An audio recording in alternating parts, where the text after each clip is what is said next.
Okay, so admittedly, I haven't really looked too much into the Edge of Fate preview stuff, mostly because I don't want to get spoiled. Of course, I've looked at it a little bit, but mostly so far, I just watched Dado's Yapathon. And of course, I had to go to Dado for my opinion, but obviously, I'm not trying to form an opinion until I play it myself, and it's hard to do that with all this stuff coming out, and obviously, people are going to have their thoughts on it, regardless of whether or not I interact with any of it.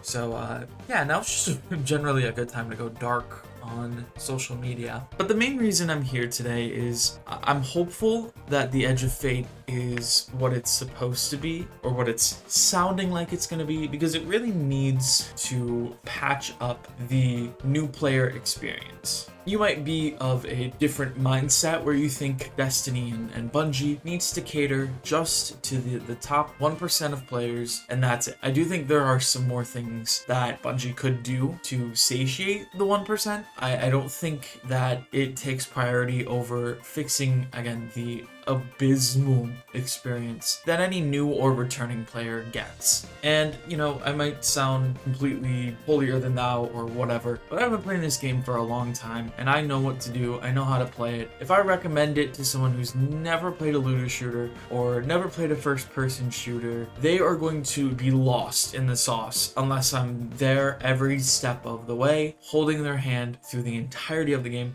And that shouldn't be required of any game. You should be able to hop in, learn how to play it, and get good at it by yourself if you want to do that. Now, obviously, Destiny's a unicorn in some senses where it's a game best played with friends. Obviously, that's by design. But if I say go and play Apex Legends with a different group, or go play The Division 2 or Splitgate or Marvel Rivals, there might be people who are looking for a new game. Maybe they've never played the looter shooter genre, and Destiny 2 is a looter shooter. It's one of the most successful live service games out there, even though it's obviously had its downs. And of course, since I play it a ton, I might recommend it. But it's so hard, again, to recommend it if the system that's in place for these new players isn't great.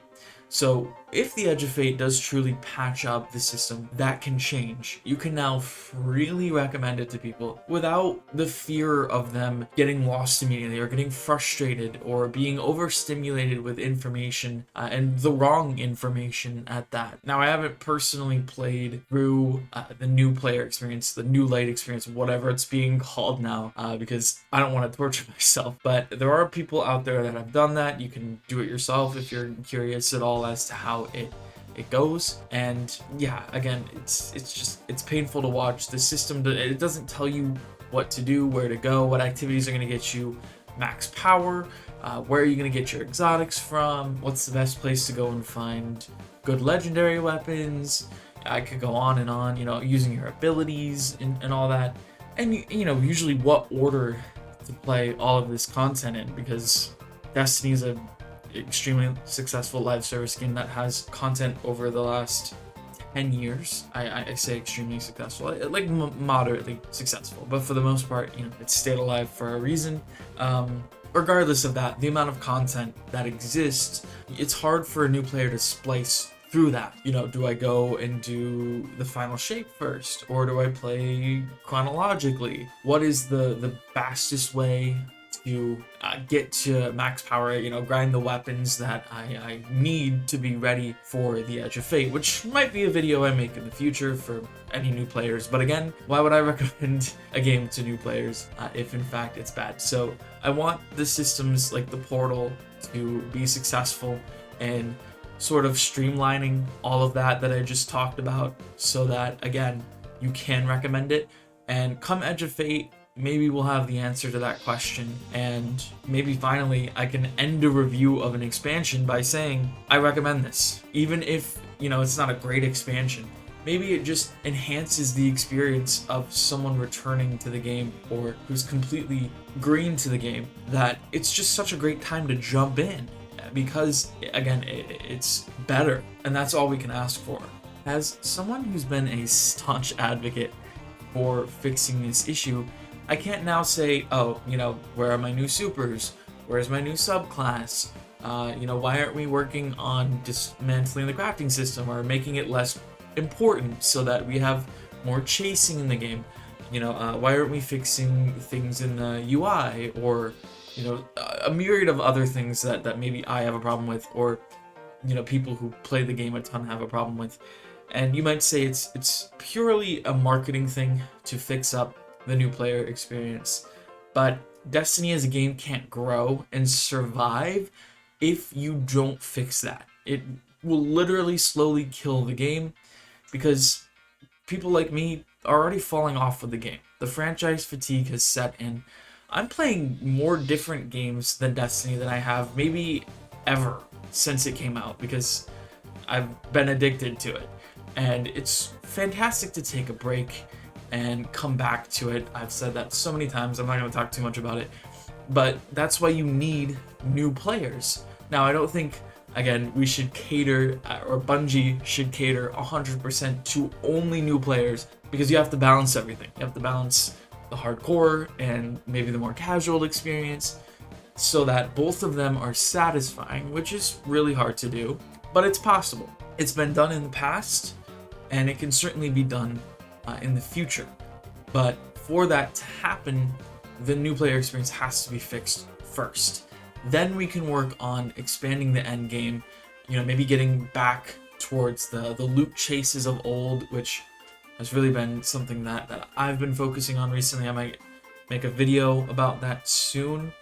We all used to talk about, or at least I used to talk about, maybe some other people have had this thought, certainly it's been popular, that, maybe for a season, right, we just sit down, we don't have a lot of content, but let's say Bungie fixes up Gambit. They do a Gambit Prime re-release, and there's a handful of new weapons in Gambit. The invader sets come back, because we're getting set bonuses in Edge of Fate, so this would kind of make sense. That's what the Gambit Prime armor sets were. You had like the banker set, the invader set, the primeval slayer set. So again, that would make a ton of sense. But this is just an example, right? Fix up Gambit. It's something that hasn't gotten a lot of new content. It's generally still a good game mode, but because it's gotten just like one gun a season, nobody really cares, right? But if you were to do that for Gambit, people might care. And obviously, let's say we reintroduce pinnacle weapons in some form, maybe an exotic that you can only get from Gambit. Who knows? People might just slide back into Gambit.